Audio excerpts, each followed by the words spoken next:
ఏం చేస్తామంటే దారుణంగా ముందు నా వంతు నేను 50,000 ఇస్తానని చెప్పేసి అందరికంటే మొట్టమొదటి 50,000 నిరాకరించి దానికి ప్రారంభం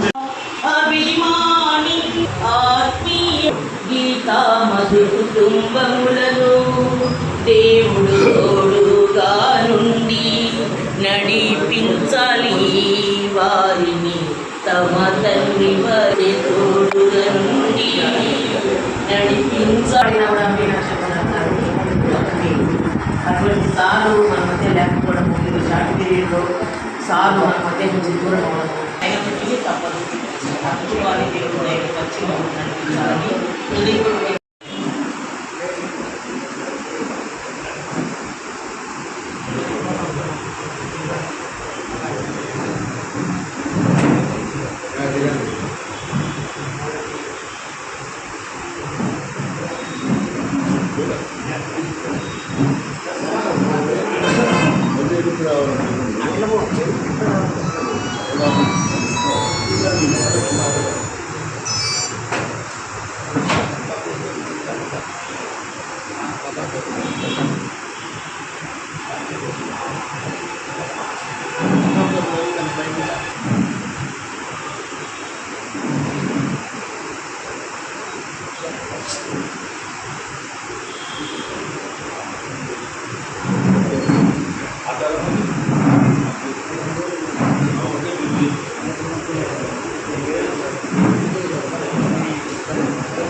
వేదిక విన్న పెద్దలు కూడా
దాంట్లో కూడా పాల్గొని చెప్పునాడు వాళ్ళకి ఉత్సాహంగా అందరికీ మనందరికీ కూడా చెప్పునాడు ఇచ్చిన కూడా ఆయన చెప్పుకుంటారా అనే దాంట్లో పేషెంట్లు కూడా బాగా మంచి మాటలు చెప్పేవాళ్ళు జబ్బుతో జబ్బునే కూడా జబ్బు లేనట్టు ఆయన మాటలతోనే జబ్బు బాగా చేస్తూ ఉంటారు.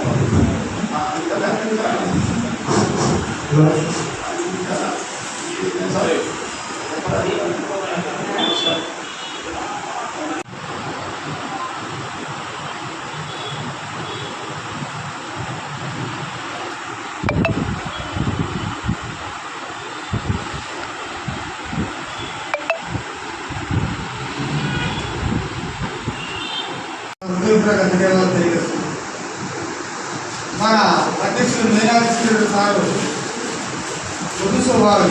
ఎందుకంటే ఆయనలో కోపం అనేది ఎక్కడ లేదు. ఆయన జీవి. ఎందుకంటే ఒకరితో ఎక్కువగా చదువుగా పోయి అన్ని సమస్యలు కూడా చాలా కూలంకషంగా చర్చించేవాడు. ఏదైనా సమస్య ఉంటే ఆయన అందరం కూర్చుని మాట్లాడేవాడు. ముఖ్యంగా ఆయన సేవా కార్యక్రమాలు ఎక్కువ పాల్గొనేవాడు. ఎందుకంటే ముఖ్యంగా ఆయన వచ్చిన తర్వాత మేము హై స్కూల్ సుమారుగా చాలా చిన్ననాడు కూడా బతిని అటువంటి కార్యక్రమం ముందు రోడ్డు ముట్టి నాటాలని చెప్పింది అన్నమాట. కానీ ఎందుకంటే ఆయన అటువంటి సేవా గుణం ఉంది. అందులో ఆయన మొత్తం డాక్టర్స్ అంతా మధ్య తాలూకు డాక్టర్ల సంఘం అధ్యక్షులు వెళ్ళిపోవడం, ఆయన వాళ్ళకి అధ్యక్షులు వెళ్ళి వాళ్ళ కార్యక్రమాలు ఆయన కూడా బిజీగా ఉండడం తెలుసు. ముఖ్యంగా ఏంటంటే ఆయన క్లినిక్ ఉన్నప్పుడు నేను రాజుగారు ఉపయోగిస్తారు ఎప్పుడు కూడా ఆయన దగ్గర పోయి మేము పోతే బీపీ చూసుకుంటారని చెప్పారు. ఎందుకంటే ఆయన బీపీ గురించి చూస్తాడు, షుగర్ గురించి చూపించాడు అన్నమాట హాస్పిటల్. అటువంటి మహా వ్యక్తి చనిపోవడం అనేది చాలా బాధాకరం. ఎందుకంటే ఈరోజు ఆయన చేసిన సేవ కార్యక్రమాలు కూడా అందరిలో చాలా హృదయాన్ని ఎత్తుకుపోయి. కానీ రేపు ఆగస్టుకు నాటికి ఆయన మన పెన్షన్ అసోసియేషన్గా 2 సంవత్సరాలు పూర్తి కావాల్సింది. అంటే ఆగస్టు నాటికి ఆయన పీరియడ్ 2 సంవత్సరాలు 3 సంవత్సరాలు. వైద్యపరంగా కూడా చాలా విషయాలు చాలా కూడా మాట్లాడుకోవడం జరిగింది. మరి వైద్యపరంగా కూడా మరి మంచి అదేవిధంగా పేరు సంపాదించుకొని మరి రామారెడ్డి తర్వాత మరి ఎవరు ప్రెసిడెంట్గా ఉంటారు అనేటటువంటి అంశం వచ్చినప్పుడు మరి కొంతమంది వచ్చి ఆలోచన చేసి సార్ వీరారెడ్డి గారు ఉన్నారు, ఆయన ఏదైనా దాదాపు 3 సంవత్సరాల పాటు మన యొక్క సంఘానికి మరి ఆయన కృషి చేశాడు. అదేవిధంగా ఒక మంచి టీం ఏర్పాటు చేశాడు. మరి మనం అనుకుంటున్నాం మరి ఇంతకుముందు గతానికి ఇప్పుడు పోలిస్తే మరి రామారెడ్డి సార్ ఏ విధంగా డెవలప్ చేసినాడు, అదేవిధంగా ఆయన కంటే మరి సార్ వచ్చిన తర్వాత మన యొక్క ఈ యొక్క అసోసియేషన్ కూడా మంచి పేరు చూసుకునింది. అదే ఆయన తోడుగా మరి మన బ్రహ్మయ్య సార్ కూడా మొత్తం ఇద్దరు కలిసి మరి చాలా కంపెనీ చేసి మరి చాలా అంతరంగా కూడా ఎవరిని కూడా ఎవరి దగ్గర పోయినా కూడా డబ్బులు ఇయ్యనటువంటి పరిస్థితి లేదు. మరి ఏదో విధంగా మనం చేసి ఈరోజు మరి బద్రేట్ టౌన్లో ఒక మంచి సెంటర్ ఏర్పాటు చేసుకొని రకరకాల కార్యక్రమాలు ఏర్పాటు చేసుకోవడం అని ఆయన యొక్క కాలంలో జరిగింది.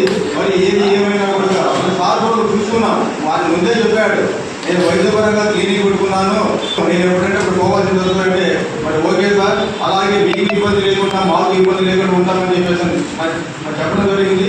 ఒకవేళ సందర్భంలో మరి మన యొక్క ఈ సంఘ కార్యాలయం సంఘ సభ్యులకు ఈరోజు మీనాక్షి రెడ్డి గారు మరణించినారంటే వాస్తవంగా నమ్మలేని విషయం. ఎందుకంటే ఆయన ఈ మంత్రంలో నెలల పాటు నీళ్ళు లేదు, కొద్ది కాలంలోనే ఆరోగ్యంగా మనందరం ముందు తిరుగుతూ కొద్ది కాలంలోనే నెల్లూరుకి వెళ్ళారు.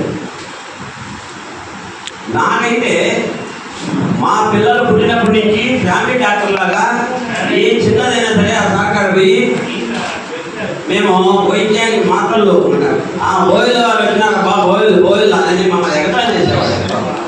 ఎంత స్నేహశీలు అంటే చిన్న వయసుతో సంబంధం లేదు ఆయనకి.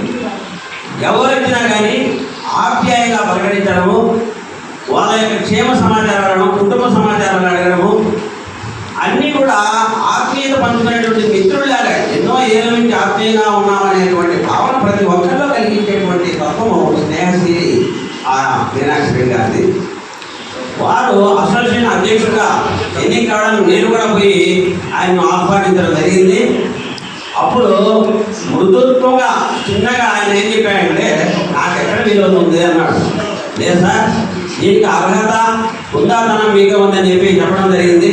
సరే మీరందరూ కూడా వచ్చి అడుగుతుంటే నేను కాదనగలనా అన్నట్టుగా సంబంధాలు మొదటి అధ్యక్షుడు కాకముందు కూడా మాకు యొక్క మంచి అవినాభావ సంబంధం ఉండేది.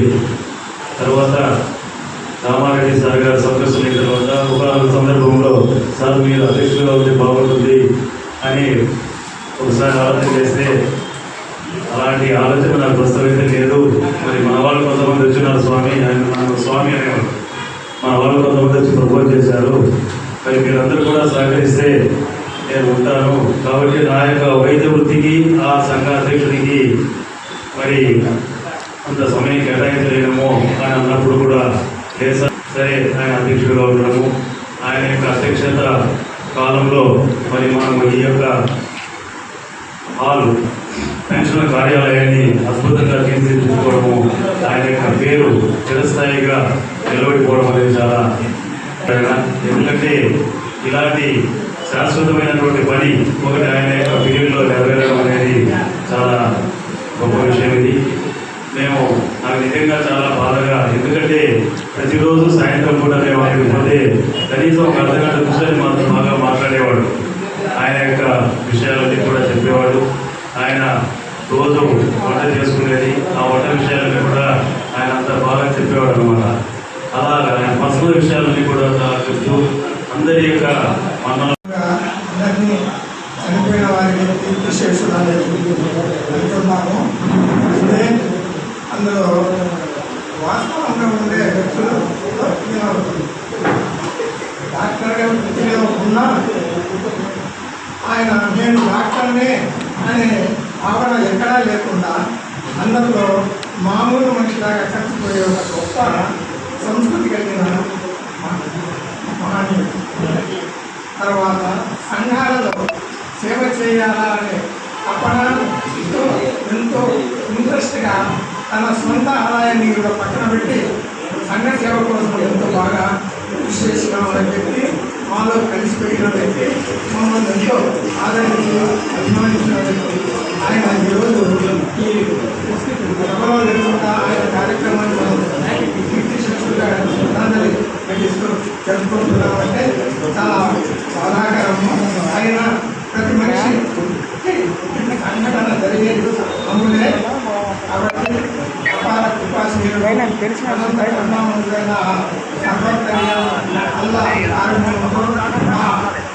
డాక్టర్ మీనాక్షి రెడ్డి గారి ఆత్మకు శాంతి కలగాలని, వారి కుటుంబ సభ్యులకు మనోధైర్యం కలగాలని ఆశిస్తూ ఈ రెస్పెక్ట్గా ఉంది అది కలగాలి. నాకు మీనాక్షి రెడ్డి సార్ దగ్గర 30 సంవత్సరాలుగా వచ్చాను. ఆయన ఎంత ఓపిక ఉందంటే సగం పొద్దుప్పుడు వారి పెద్ద గారు ఉన్నప్పుడు సగం పొద్దుప్పుడు కూడా లేపి డాక్టర్ గారు ఒక కేసు వచ్చిందాక హాస్పిటల్ కూడా చెప్పేవాడు. అంత ముందు స్వభావి, బాగా ఓర్పుండేవాడు. ఆయన ఇంట్లోనే మన ఈ ప్రతిమాన అసోసియేషన్ పిడికి కూడా కావడం అనేది సంతోషకరము. ఆయన ఆత్మకు శాంతి కలగాలి. సజీవంగానే ఉన్నారు. నాకు ఆయన పరిచయం అంటే కొద్ది రోజులు మాత్రమే, 1.5 సంవత్సరం మాత్రమే. కానీ ఆయన గురించి ఇంత కథలందరూ చెప్పినట్టు త్యాగశీలి, ఏదైనా ఒక కార్యక్రమం ఉంటే దాన్ని వెనకబడి చేయించేవాడు. నాకు ఈ సంఘంలో వచ్చిన తర్వాత నా యొక్క యాక్టివిటీస్ చూసి నన్ను కార్యవర్గ సభ్యులుగా కూడా ఆయన రికమెండ్ చేసి నన్ను ఆ కార్యవర్గ సభ్యుల్లో కూడా ఒక బాధ్యతను అప్పగించినాడు. అదేంటంటే వీర సైనికులకు, నేను మిలిటరీ డిపార్ట్మెంట్లో పనిచేసినట్టు, నేను మిలిటరీ మనిషిని కాదు, డిపార్ట్మెంట్లో ఇంజనీర్. నన్ను ఎప్పుడు కూడా ఎంతో ప్రేమించి మీరు దేశం కొరకు సేవ చేసినారు అంటే, నేను దేశం కొరకు సేవ చేయలేదు సార్, దేశం కొరకు ఉద్యోగం చేసినాను. నేను దేశం కొరకు సేవ చేసిన వాళ్ళు సైనికులు. కానీ నన్ను అంత ఆదరించేవాడు. ఆ యొక్క కార్యక్రమము ₹1 వసూలు చేయండి, రేషన్స్ గారు మీకు ఈ బాధ్యతను అప్పగిస్తానని చెప్పి నాకు అప్పగించినప్పుడు నేను సార్ గారికి ఒక చిన్న విన్నపం చేసినాను.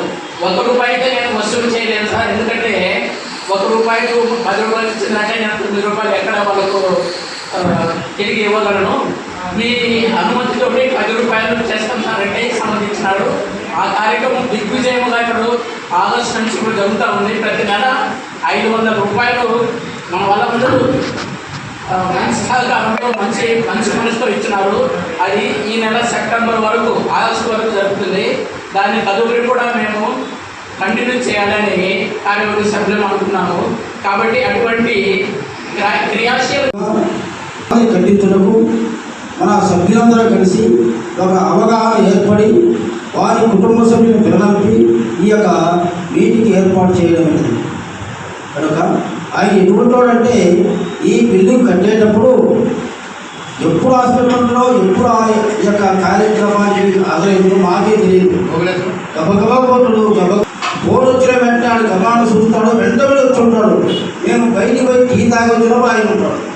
ఏది సార్ ఏం హాస్పిటల్ సూచించినవా లేదంటే అది అవుతుందిలే దాని పని. అది ఇది ముఖ్యమైనది, మనకు చాలా ముఖ్యము. భవిష్యత్తులో నువ్వున్నా నేనున్నా, నేను లేకున్నా, నువ్వు లేకున్నా, మనమందరం లేకున్నా వచ్చేవారికి ఇది చాలా ఉపయోగకరమైనటువంటి పని నాయన. ఇదందరూ పాల్గొనాలా అని నాకు చెప్పేవాడు. నాకే కాక మన సభ్యులందరికీ చెప్పేవాడు. చాలా గొప్ప మనసు కలిగిన వాడు. ఒకప్పుడు బద్వేల్ జనరల్ హాస్పిటల్లో ఆయన పనిచేస్తున్న సమయంలో నేను అట్లూరులో పనిచేస్తున్నా. మా అన్న కుమార్తె గర్భవతిగా వచ్చినప్పుడు మా అన్న హాస్పిటల్ ఉన్నాడు, మా వదిన హాస్పిటల్లో ఉంది, ఆమెకి ఎవరు లేరు, నేనే దిక్కు. నాకు ఆయన ఫోన్ చేశాడు, రఘురామయ్య వారు కనుక్కొని, అయ్యా ఆనందరావు అట్లూరులో పనిచేస్తాడు, వాళ్ళ కుమార్తె వచ్చేసి హాస్పిటల్లో ఉండాలి, ఆయన రమ్మని. ఏమొచ్చేవాళ్ళ ఈమె ఆపరేషన్ చేసినా చచ్చిపోతుంది, చేయకుండా చచ్చిపోతుంది. కారణం ఏమంటే నీరు వలకూడింది గర్భం నిండా. దానికి ఒక మెడిసిన్ అవసరము, ప్రస్తుతం మన ఆఫీసు లేదు కనుక నీవు సీటు దగ్గరికి పోయి నేను ఫోన్ చేసినాడు, ఇస్తాడు, వర్షం పడుతుంది. నేను వచ్చే లోపల నీరు తీసేసినాడు, ఆలోచన చేసినాడు ఏ విధంగా నీరు బయటికి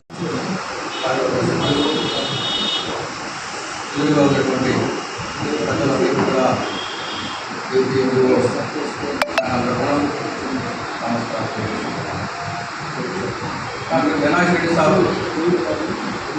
నిజంగా ఆయన ఒక వైద్య వృత్తిలో ఉంటూ ఈ పెన్షనర్స్ సంఘానికి అధ్యక్షులుగా కొనసాగి సోమనాథ్ సాబు పెద్దలందరూ ఒక్కంతా మాట్లాడినారు. ఆయన చేసిన సేవలు చాలా అమూల్యమైనవి.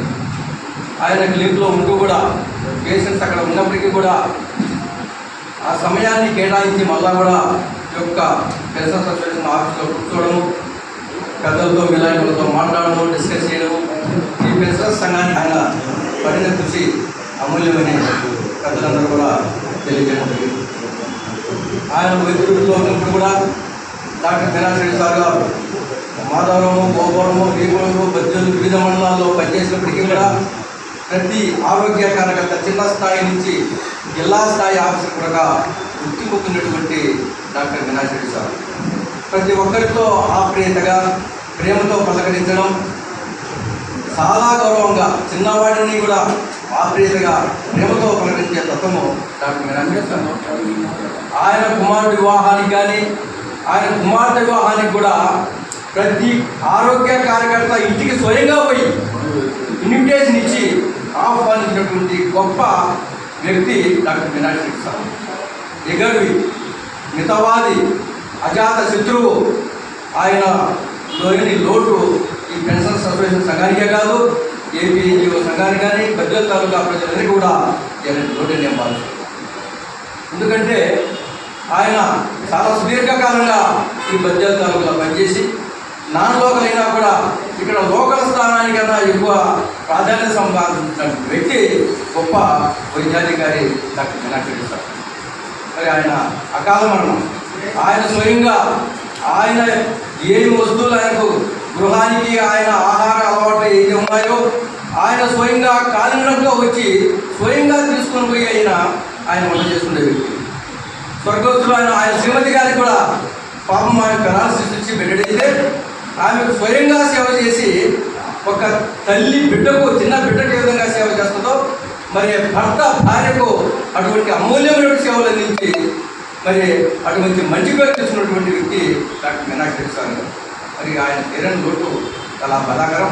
మరి వారి కుటుంబ సభ్యులకు, కుమారునికి, ఆ కోడలకు, బిడ్డలకు, కూతురికి అల్లుడికి కూడా ఆ దేవదేవుడు గుండె నింపాలని, మనోధైర్యాన్ని కల్పించాలని మరి ఆ పైనటువంటి వినాయక రెడ్డి సార్ పెద్దవారికి లక్ష్మణ్ అనే దంపతులకు అల్లూరు జిల్లా వెల్దుర్తి గ్రామంలో 1946లో జన్మించారు. అంచెలంచె ఆయన తల్లి చిన్నతనంలోనే చనిపోతే తరువాత మారుతుల ఆధ్వర్యంలో వాళ్ళ జేజమ్మగా వాళ్ళ అవ్వ అంటే వాళ్ళ అమ్మమ్మ వారి సంరక్షణలో పెరిగి వెల్దుర్తి నుంచి కర్నూలు అక్కడక్కడ స్కూల్లో చదువుకొని కర్నూలులో మెడికల్ పూర్తి చేసి ఫస్ట్ మాధవరం గ్రామానికి డాక్టర్గా వచ్చి అక్కడి నుంచి తరువాత బద్వేలుకి వచ్చి మన పద్వేల్ తాలూకా ప్రజలకు ఎనలేని ఆయన వైద్య సేవలు చేసిన ఆయనకు ధన్యవాదాలు తెలుపుకుంటున్నాము. ఆయన ఇక్కడే డాక్టర్గా ఉంటూ కొంతకాలం చింతపల్లిలో పనిచేసి అక్కడి నుంచి ఇక్కడికి వచ్చి తదుపరి ఇక్కడే పదవి విరమణ చేసినారు. పదవి విరమణ చేసినప్పటి నుంచి వైద్య వృత్తిలో కొనసాగుతూ పేదలకు తెలిసిన వారికి అందరికీ ఎవరు పోయినా ఎవరో ఒకరో ఇద్దరు తప్ప ఎవరు డబ్బులు ఇచ్చేవాళ్ళని కాదు. అయినా ఆయన ఎంత ఆత్మ సంతోషం అంటే నాకు ఈరోజు ఖర్చులకు వచ్చింది చాలు అనే వ్యక్తి. ఈరోజు 5 మంది వచ్చినారు, ఈరోజు ఖర్చులకు నాకు సరిపోతాననేది సంతృప్తి కలిగిన వ్యక్తి.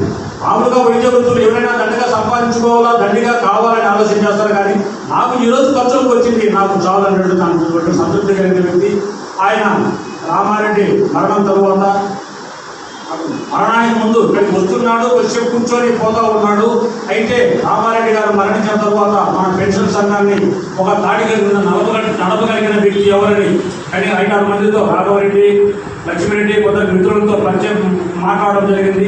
మా గంగన్న అందరితో మాట్లాడితే ప్రస్తుత పరిస్థితుల్లో డాక్టర్ మీనాక్షి రెడ్డి గారు అయితే అజాత శత్రువు, ఎటువంటి సమస్య లేని వ్యక్తి, రాజకీయంలో ఎటువంటి సంబంధం లేని వ్యక్తి, నేనైతే బాగుంటుంది అని అందరూ చేయడంతో మీనాక్షి రెడ్డి గారిని కాడిపోయి ఆయన ఇంట్లో కూర్చోబెట్టుకొని దాదాపు అర్ధగంట సేపు ఆయన మాట్లాడితే ప్రమాణం దేవుడు చెప్తున్నావు కానీ వచ్చిన తర్వాత నా రాజకీయాలు కానీ ఎటువంటి సరిపోవు, దానికి తోడుగా నాకు నా వైద్య వృత్తి ఉంది, నేను ఎప్పుడంటే పోతా ఉంటానంటే సార్ మీరు వచ్చి ఉండండి చాలు, మీరు అధ్యక్షులుగా అక్కడ ఉంటే మిగతా కార్యక్రమం అంతా చేస్తామని చెప్పేసి మేమందరం ఆయన తెచ్చుకొని మన అధ్యక్షులుగా చేసుకున్నాము. అయితే ఆయన అధ్యక్షులుగా చేరినప్పటి నుంచి కూడా అజాత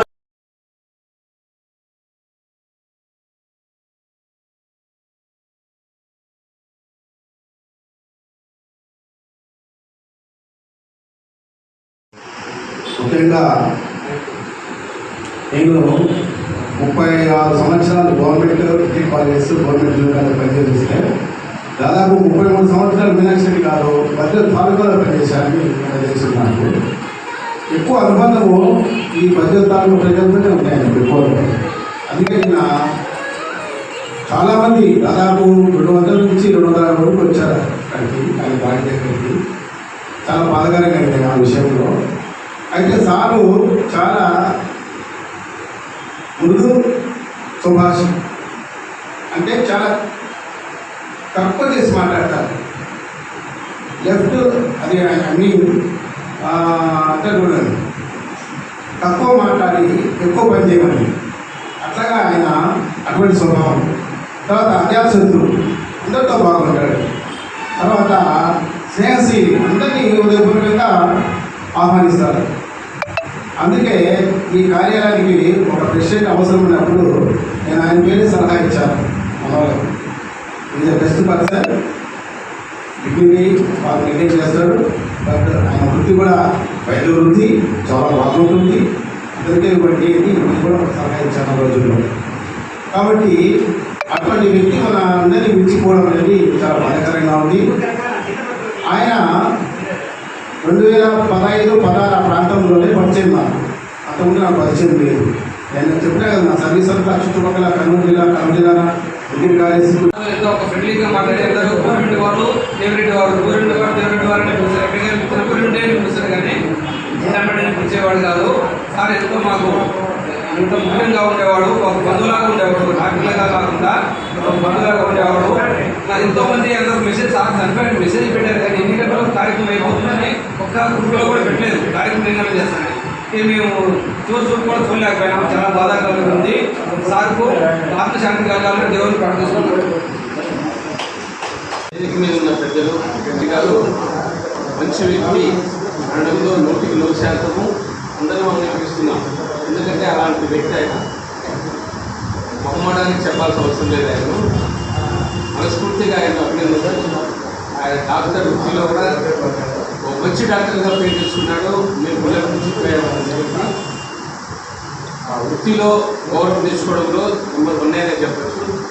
ప్రతి ఎంప్లాయీకి అది మెయిన్ అవసరం.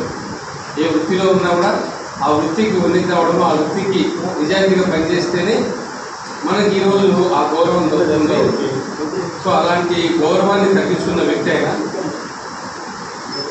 సో ఈరోజు ఆయన చనిపోవడం బాధాకరమే. అన్నట్టు నాకు తెలియదు, సార్ ఫోన్ చేసే రోజు రాకపోతే విషయం తెలియదు. ఆయన సేవలు మనం ఒక డాక్టర్గా ప్రజలకు అందరికీ ఉపయోగపడ్డాడు. ఈరోజు మన పెన్షనర్ సంఘానికి కూడా ఆయన సేవలు ఉపయోగపడినందుకు ఆయనకు ధన్యవాదాలు చెప్పాలి. సో మీనాక్షి రెడ్డి గారి ఆత్మకు శాంతి కలగాలని, అలాంటి గొప్ప వ్యక్తిగా ప్రతి ఒక్కరూ మెలగాలని మనందరూ ఆకర్షిస్తూ అలాంటి గొప్ప వ్యక్తిని ఆదర్శంగా తీసుకొని అందరం కూడా జీవితంలో మంచి కోసం ప్రయత్నం చేయాలని కోరుతున్నాను. నమస్కారాలు.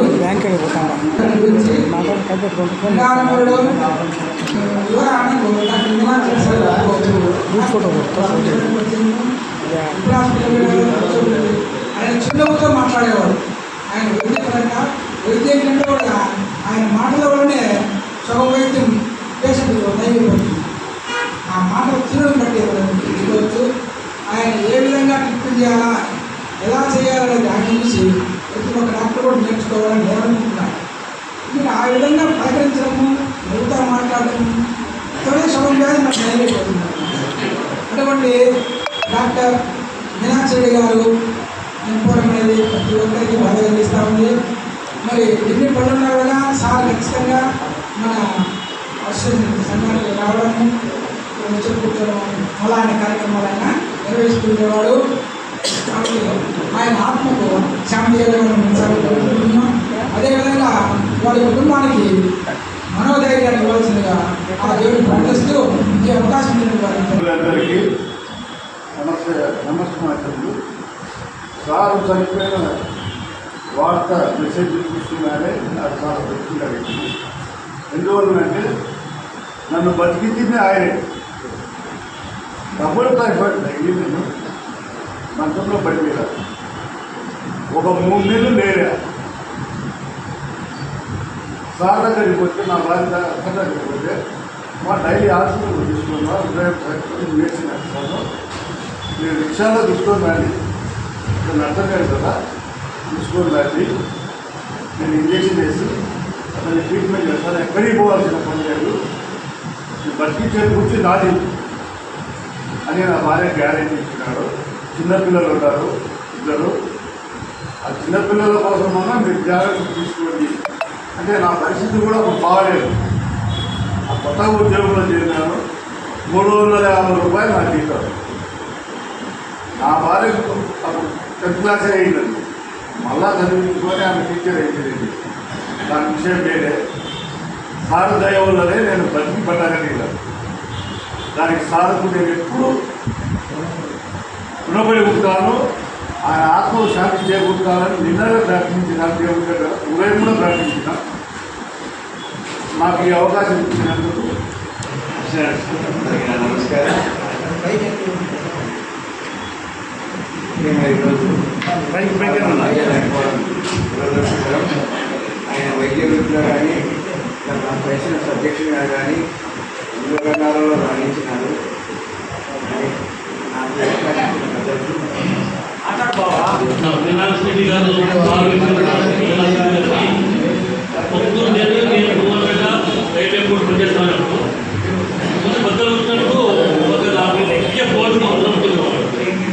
లోన్ కావాలంటే ఏం కావాలంటే సర్టిఫికేట్ కావాలా, ఎవరు ఇస్తారంటే మన మీనాక్షి గారు ఇస్తారని చెప్పారు. కొన్నిసార్లు చెప్పి లోన్ కావాలా నాకు ఉంటే నన్ను నవ్వుకున్నాడు. నవ్వుకొని ఈ లోన్ దేనికమ్మన్నాడు. కాబట్టి మా అమ్మకి ఎంత బాగలేదు సార్, అందువల్ల రవి ఉత్తమ ఖర్చు పెట్టుకొని సర్టిఫికేట్ తయారు చేసిన ఇచ్చినాడు. ఇచ్చాడంటే ఏమన్నా నాకు ఉంది కదా, మరి ఏమన్నా ఫీజు అది అడిగాను. నవ్వి అక్కడ ఏం పెట్టుకోదమ్మా, ఓకే కాబట్టి సర్టిఫికేట్ చూపై అప్లికేషన్ పెట్టుకొని నాకు చేసుకోమని చెప్పాడు. మొదలు అవుతారు సార్ పరిచయం కాబట్టి ఆయన ఆత్మకు అంత కలగాలని దేవుని ప్రార్థిస్తూ వాళ్ళ ఫ్యామిలీ మెంబర్స్ అందరుగా దేవుడు మనోధైర్యాన్ని కోరుకుంటూ ఈ అవకాశం చెప్తున్నందరికీ ధన్యవాదాలు.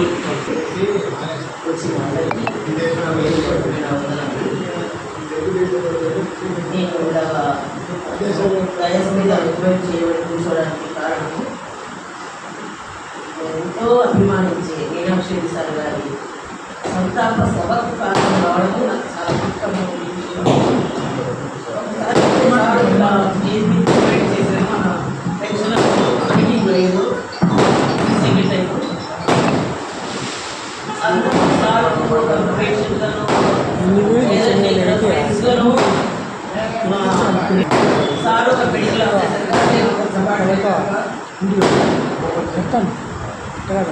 నా మ్యారేజ్ అయితే నెలకే నేను ఇక్కడికి ట్రాన్స్ఫర్ అయ్యి రావడం జరిగింది. తర్వాత నన్ను రావడం అక్కడ ఆపరేషన్ చేయడానికి అప్పుడు క్యాంప్స్ జరిగేది క్యాంప్స్ అక్కడక్కడ మాధవరంలో క్యాంప్ జరిగింది. నన్ను ఇక్కడ వచ్చి రిపీట్ చేశాను. అంబులెన్స్ నుంచి ఒక ఇద్దరు ఇక్కడ నుంచి పోయినాం మాధవరం. అక్కడ అప్పుడు మా హస్బెండ్ ఉండేవాళ్ళు ఇక్కడే. అది ఫస్ట్ టైం నేను అక్కడికి వెళ్ళి అక్కడ మెడికల్ ఆఫీసర్లో ఉన్నారు సార్. అక్కడ సార్ చూడడం జరిగింది. లంచ్ అందరికీ చేసి ఏమన్నా మీరు ఎక్కడికి వస్తున్నారంటే సార్ లేదు సార్ నేను బాక్స్ తీసుకున్నాను ఇక్కడ అరేంజ్మెంట్స్ నాకు తెలియదు కదా అందరికీ దాన్ని ఎవరు బయట కూర్చొని తింటాను సార్ లేదా ఇక్కడ కూర్చోండి ఇక్కడ కూర్చొని చేస్తారని నేను నా ఆయన అంబులెన్స్లో లంచ్ చేసుకొని వచ్చాను. సార్ కొత్త పక్కన లేకపోతే చాలా ఆ తర్వాత ఒక 2 years అనుకుంటా సార్ ఇక్కడికి ట్రాన్స్ఫర్ చేస్తున్నారు. అది మొదలుకొని సార్ ఒక కొత్త చెల్లెల్ని ఎట్లా ప్రేమించి అభిమానిస్తారో దేన్ని బట్టి అంటే కేవలం మన సిన్సియారిటీని బట్టి అంటే సార్ ఒక సిన్సియర్ మెడికల్ ఆఫీసర్. సార్లో ఇప్పుడు కోపం చూడలేదని అంటున్నారు కదా. నేను చూసిన ఒకసారి చూసిన సార్ కోపం. రాత్రి ఒక కేసు వచ్చింది. కట్టుకుంటే వాళ్ళ వైఫ్ తీసుకొని వచ్చినారు కూడా మీతో తీసుకొని వచ్చినారు సార్. అప్పుడు స్కానింగ్లో ఎక్స్రేస్ లేవు కదా. సార్ ఎగ్జామిన్ చేసి నేను ఐటీలో చూసి అపెండిసైటిస్ ఉండొచ్చు మీరు కడపకు తీసుకొని అని చెప్పారు. వాళ్ళ హస్బెండ్ బాగా తాగి ఉన్నాడు. మీరు చాలా రోజులు అక్కడే ఉండాల్సి వచ్చింది.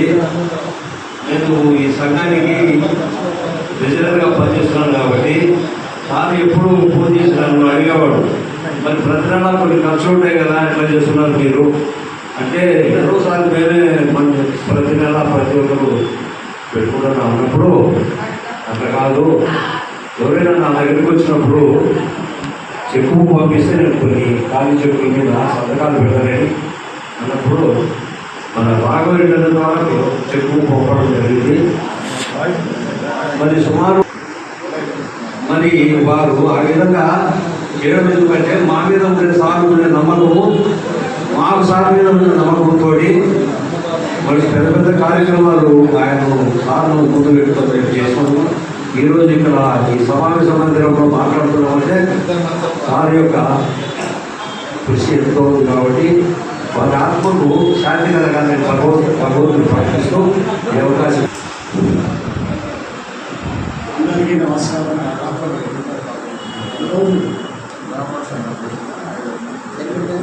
సంతోషకరమైన కాదు.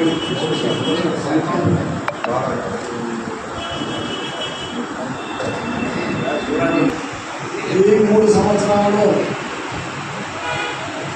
అందరికీ గుర్తుండే విధంగా పనిచేశారు. ఆయన మితభాషికు నిగర్వి నిరాడంబరుడు, సేవా పట్టుడు, రోటరీ క్లబ్లో సేవ అందించాలి. అనేకమైన వైద్య వృత్తిలో రాణిస్తూ అందరి మద్దతు పొంది అందరికీ అధ్యక్షుడిగా ఉన్నారు. మర్చిపోకుండా వారి హృదయాల్లో కూడా స్థిరంగా నిలుచుకున్నాడు. అలాగే పెన్షన్ సంఘంలో ఆయన అందరికీ మితభాషగా అందరి యొక్క ఆదరణ పొందిన వ్యక్తి. సంఘాన్ని నడిపించాడు. ఆయన తీరని లోటు ఎవరు తీర్చలేరేమో అనే భావన నాలో ఉంది. ఎందుకంటే ఇలాంటి గొప్ప భవనాన్ని ఆయన ఆధ్వర్యంలో, ఆయన కమిషనర్లో, ఆయన హాస్పిటల్లో కూర్చొని ఈ భవన నిర్మాణం చేయించగలిగాడు. మరి అంతటి సమర్థుడైన. నేను ఇక్కడ గౌరవ సలహాలుగా ఉంటే నాకేమి చెప్పేవాడు కాదు